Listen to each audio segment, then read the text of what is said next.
ہم میں سے ہر ایک کی کچھ نہ کچھ خواہشات ہوتی ہیں۔ اسی طرح صدیق اکبر رضی اللہ تعالی عنہ کی بھی کچھ خواہشات تھیں۔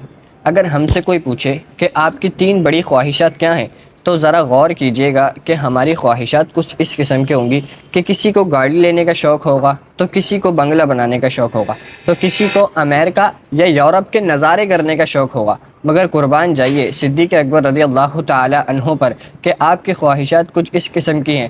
فرماتے ہیں النظر الیک، دوسری وانفاق مال علیک، اور تیسری والجلوس بین یدیک۔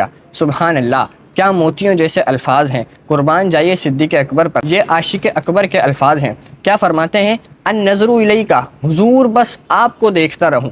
اور دوسری کیا فرماتے ہیں؟ وانفاق مال علیک، حضور بس آپ پر اپنا مال خرچ کرتا رہوں۔ اور تیسری والجلوس بین یدیک، بس سرکار آپ کے قدموں میں حاضر رہوں۔ ذرا غور کیجئے کہ اللہ پاک نے صدیق اکبر رضی اللہ تعالی عنہ کی 3 خواہشات کو کیسے پورا فرمایا۔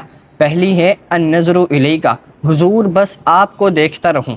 سنیے کہ جب نبی کریم صلی اللہ تعالی علیہ وآلہ وسلم خطبہ ارشاد فرماتے تھے تو تمام صحابہ کرام با ادب سر جھکا کر نبی کریم صلی اللہ تعالی علیہ وآلہ وسلم کا خطبہ سماعت فرماتے تھے۔ صرف صدیق اکبر اور فاروق اعظم رضی اللہ تعالی عنہم نبی کریم صلی اللہ تعالی علیہ وآلہ وسلم کی طرف دیکھتے، یہ دونوں دیکھ کر نبی کریم صلی اللہ تعالی علیہ وآلہ وسلم کی طرف مسکراتے، اور نبی کریم صلی اللہ تعالی علیہ وآلہ وسلم انہیں دیکھ کر مسکراتے۔ ذرا قربان جائیے کہ صدیق اکبر رضی اللہ تعالی عنہ نے اس طرح بھی نبی کریم صلی اللہ تعالی علیہ وآلہ وسلم کا دیدار کیا، مگر جیسا دیدار غار ثور میں کیا، ایسا دیدار کائنات میں کسی نے نہ کیا۔ ذرا غور کیجئے کہ غار ثور کی کیا برکتیں ہیں۔ سرکار صلی اللہ تعالی علیہ وآلہ وسلم کے ہجرت فرمانے سے پہلے بہت سے صحابہ کرام مکہ سے مدینہ ہجرت کر چکے تھے، صرف چند ہی صحابہ کرام مکے میں موجود تھے۔ تو نبی کریم صلی اللہ تعالی علیہ وآلہ وسلم حضرت ابوبکر صدیق رضی اللہ تعالی عنہ کے پاس تشریف لائے اور فرمانے لگے، ابو بکر مجھے ہجرت کی اجازت مل گئی ہے۔ تو صدیق اکبر رضی اللہ تعالی عنہ نے پوچھا، حضور کیا میں آپ کا رفیق سفر بن سکتا ہوں؟ تو نبی کریم صلی اللہ تعالی علیہ وآلہ وسلم نے فرمایا، ابو بکر تم ہی میرے رفیق سفر ہو۔ تو یہ سنتے ہی عاشق اکبر رضی اللہ تعالی عنہ کی آنکھ سے خوشی سے آنسو بہنے لگے۔ بی بی عائشہ صدیقہ فرماتی ہیں کہ میں نے اپنی زندگی میں پہلی بار کسی شخص کو دیکھا کہ کوئی خوشی سے بھی روتا ہے۔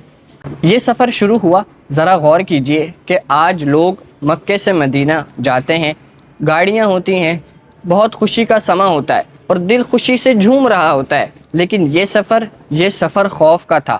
اس سفر کے بارے میں کسی کو اطلاع نہ تھی۔ مکہ سے مدینہ جاتے وقت عام راستے سے نہیں گئے تھے، بلکہ ایک الگ راستہ اپنایا تھا تاکہ دشمنوں کو پتہ نہ چلے۔ اس سفر میں دشمنوں کا خطرہ تھا کہ کہیں سے بھی کفار مکہ حملہ کر سکتے ہیں۔ تو صدیق اکبر رضی اللہ تعالی عنہ نے بھی ایک الگ ہی انداز اپنایا کہ کبھی نبی کریم صلی اللہ علیہ وآلہ وسلم کے آگے آگے ہو کر چلنا شروع کر دیتے، تو کبھی آپ کے دائیں طرف ہو کر چلنا شروع کر دیتے، تو کبھی آپ کے بائیں طرف ہو کر چلنا شروع کر دیتے، اور کبھی آپ نے دیکھا کہ صدیق اکبر رضی اللہ تعالی عنہ آپ کے پیچھے پیچھے ہو کر چلنا شروع کر دیتے۔ تو نبی کریم صلی اللہ تعالی علیہ وآلہ وسلم نے یہ سارا ماجرا دیکھا اور فرمایا، ابو بکر تم یہ کیا کر رہے ہو؟ تو صدیق اکبر رضی اللہ تعالی عنہ نے فرمایا، حضور جب مجھے یہ خطرہ محسوس ہوتا کہ دشمن آپ کے آگے سے حملہ کرے گا تو میں آپ کے آگے آگے ہو کر چلنا شروع کر دیتا۔ جب مجھے یہ ڈر ہوتا کہ دشمن آپ کے دائیں طرف سے ہو کر حملہ کرے گا تو میں آپ کے دائیں طرف ہو کر چلنا شروع کر دیتا۔ جب مجھے یہ ڈر محسوس ہوتا کہ دشمن آپ کے بائیں طرف سے حملہ کرے گا تو میں آپ کے بائیں طرف آ جاتا، اور جب مجھے یہ خطرہ محسوس ہوتا کہ دشمن آپ کے پیچھے سے حملہ کر سکتا ہے تو میں آپ کے پیچھے ہو کر چلنا شروع کر دیتا۔ تو سرکار دو عالم صلی اللہ تعالی علیہ وآلہ وسلم نے فرمایا، ابو بکر تم یہ اس لیے کر رہے ہو کہ جب دشمن مجھ پر حملہ کرے تو تکلیف تمہیں ہو اور مجھے کچھ نہ ہو۔ تو صدیق اکبر رضی اللہ تعالی عنہ نے فرمایا، حضور میری یہی خواہش ہے کہ دشمن آپ پر حملہ کرے تو تکلیف ابو بکر کو ہو اور آپ کو کچھ نہ ہو۔